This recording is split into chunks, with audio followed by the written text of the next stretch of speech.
I'm going to show you how to stuff a few different types of pieces.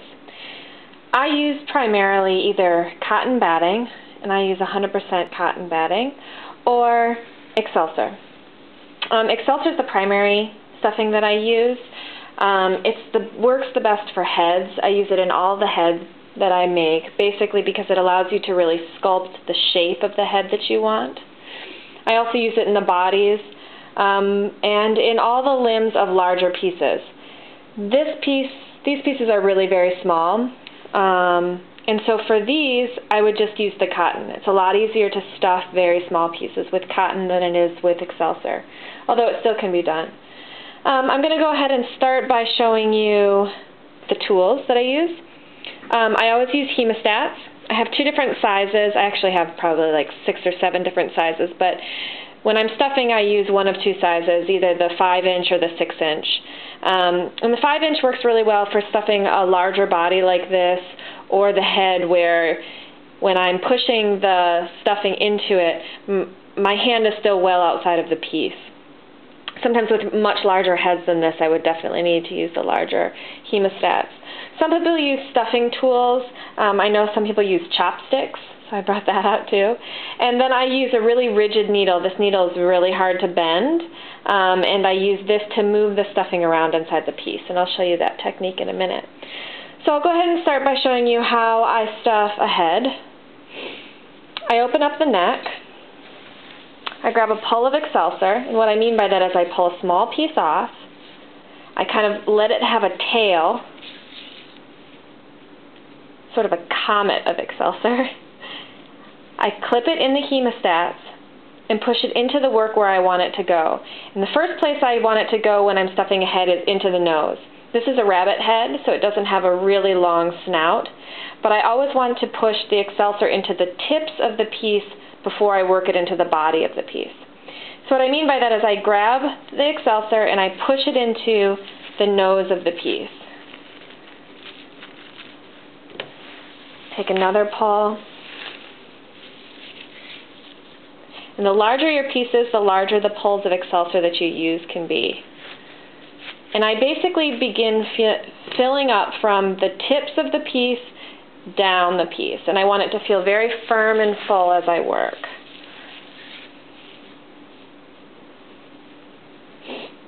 Push the excelsior in. Excelsior can be quite dusty, and so if you're doing much of it or you're sensitive to dust, I would definitely recommend wearing a mask. Another way you can mitigate that is by wetting the excelsior down slightly with a spray bottle. Sometimes you get sticks in there. It is real wood. So it's funny, the little pieces that you find every once in a while. So I stuff that nice and tight in there. I can move it around with my hemostats. What I'm doing is I'm opening the hemostats and pushing. Whenever possible, I'd like to use my hands when I'm stuffing too, so I'm pushing the excelsior around with my hands. This is a technique that I've worked on for a number of years, so it feels quite easy to me, but I know that it's quite tricky when you first start out. So grabbing the piece of excelsior, pushing it into the work where you want it to go, then coming out and grabbing another hunk of it, pushing it in again, and all I'm doing is repeating that over and over again as I fill the piece up. Moving it around with my thumbs.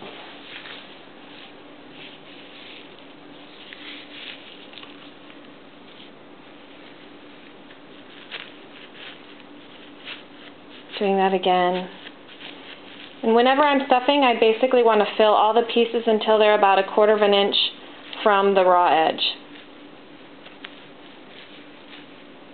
I just keep filling that piece up. As I get closer to the bottom and I don't have as far to push in, I don't need as long of a piece. I can have one that's more of a smaller wrapped section. Push that in. And now as I get closer to the neck, I can just sort of have more of a little ball of excelsior and set that in place.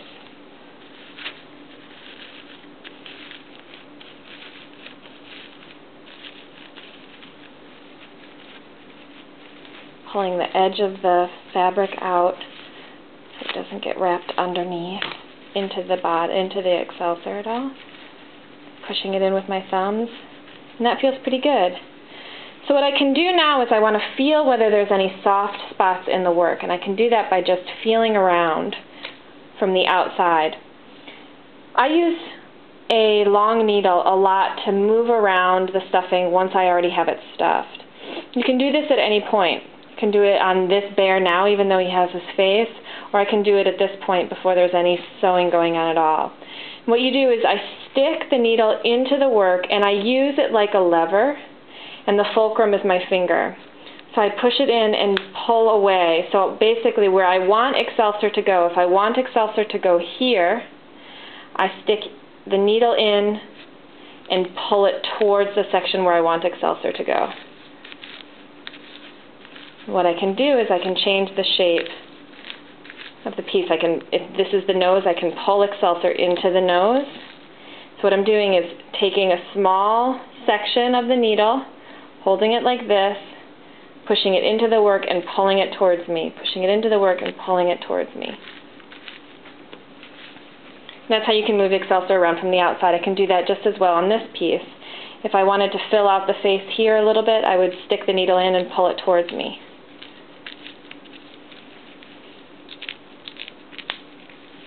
And that can change the shape of the piece quite dramatically. So to stuff a smaller piece, it's basically the same exact technique, except you take much smaller pulls of excelsior. I recommend using excelsior for all heads where you're going to be using loop eyes. So I'm pushing this all the way into the nose of the piece. First, I'm going to use my smaller hemostats actually. I grab all this stuff from the outside and push it into the inside. I'm careful not to push so hard. I don't want to push through the fabric at all. But I can feel when the when the hemostats have excelsior in front of them, and I can feel when I'm pushing into the excelsior rather than just pushing into the fabric. Now I have that nose stuffed a little bit, and I'm going to go in and push from the top. Now I can take a little bit larger piece, push into the top of the head.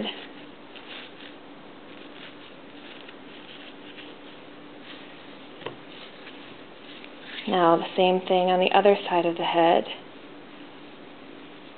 Whatever I do on one side, I try to do on the other. I try to stuff very symmetrically. So if I push stuffing into this part, then I flip the work and push stuffing into this part, and now I'll push stuffing into the center. Basically, you just want to do everything symmetrically so the whole piece feels well-rounded and even.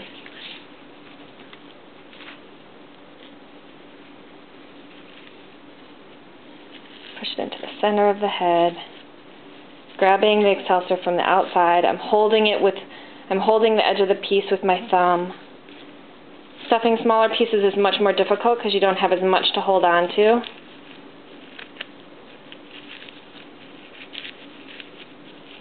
But you also don't have as much to fill.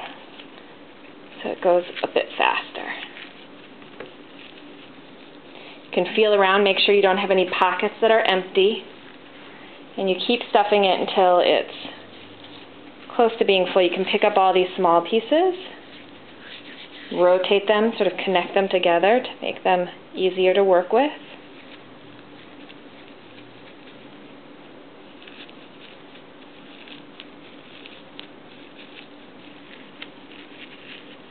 Push all the stuffing inside. That piece is pretty well done. You can do the same technique to change the shape of the piece. Pull the excelsior towards you. The excelsior is so durable with the cotton backing that I've never had a problem where using a needle like this has caused a hole or punctured the fabric in any irreparable way. That piece is very nicely stuffed. Next, to stuff smaller limbs, I'm going to show you with cotton, even though it would be the same technique with excelsior. A small piece. This would be the same technique whether it was big or a small piece. Hold down at the tip, Hold one side of the piece open and push it all the way down into the hand. Grab the extra stuffing and push it down again. Compact it all and make sure it feels nice and tight and that it's all the way down to the tip of the limb.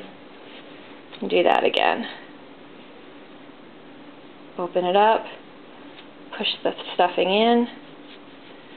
Cotton and wool and Kapok are much less messy than excelsior. They also yield a much softer feeling piece. The reason why I don't use Kapok or any of the cotton stuffing or wool in the heads is because it is much more movable. The fabric, or the stuffing rather, can kind of shift around in the piece, and it makes it so that creating a face that's going to stay put when you put an eye in and then you go to sew a nose, everything kind of gets out of whack very easily when you have softer stuffing, whereas using the wood shavings, it makes it almost like a soft sculpture. You're almost sculpting the face. Just keep stuffing it until it's about 1/8 of an inch from the top, and then you set it aside to put your joint in. The way that you do a foot or any time there's a curved piece, it's basically the same thing. Push the stuffing in. I hold the heel this time, and I push it into the toe. You just want to make sure that you're making the round of that curve, rounding the curve and pushing the stuffing into it.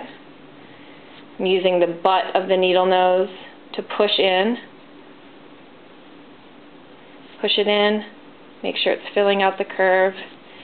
And once it's in there pretty well, you can just start stuffing from the bottom up, just like you did with the arms.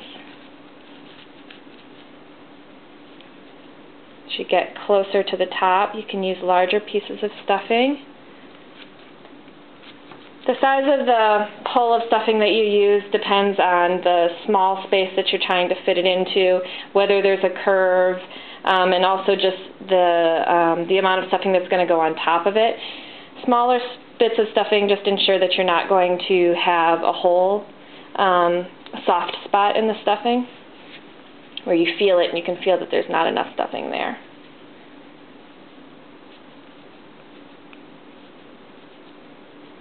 That's it. Lastly, I'll just